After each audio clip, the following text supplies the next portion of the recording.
So ngayon guys, after nating maglinis ng ating concrete fish pond, maglalagay ng agad tayo ng asin.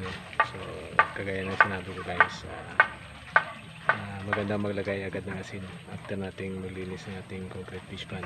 So preventive lang guys, no? For prevention against sa mga sakit.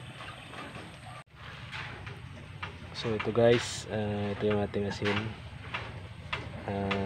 Iodized salt yata ito guys, no? Kasi wala tayong mabila na rock salt dito sa 500 grams ito guys. Kasi nga mababaw pa yung tubig ng ating fish pan. So 500 grams lang muna guys. So, gaya ng mga dati kong video guys,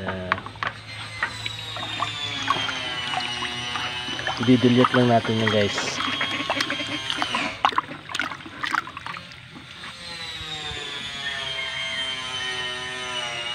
So at ngayon guys, after nating matunaw yung ating asin sa tubig, ilalagay na natin ito sa ating concrete fish pond. So i-distribute natin ito guys evenly, no, sa ating concrete fish pond para lahat ng bahagi ng ating fish pond ay malagyan ng asin guys.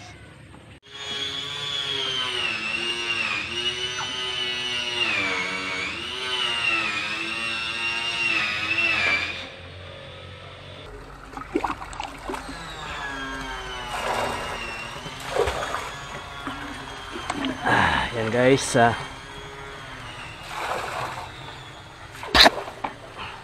lagyan natin lahat ng sulok guys. Yan.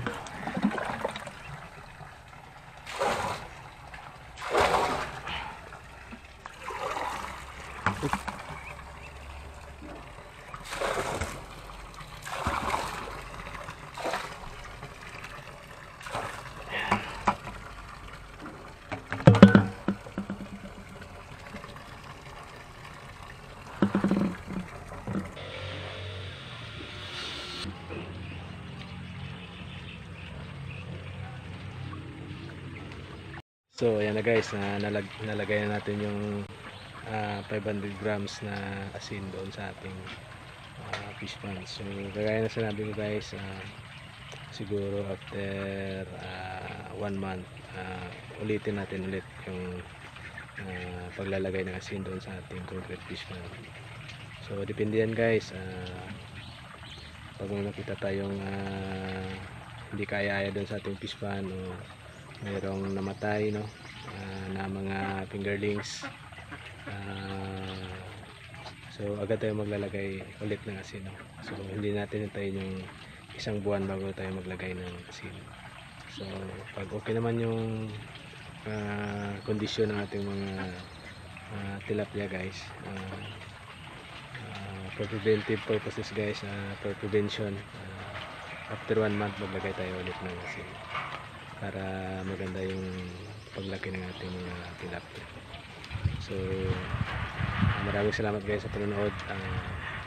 Abangan pa ninyo yung aking mga susunod pang mga video guys, no.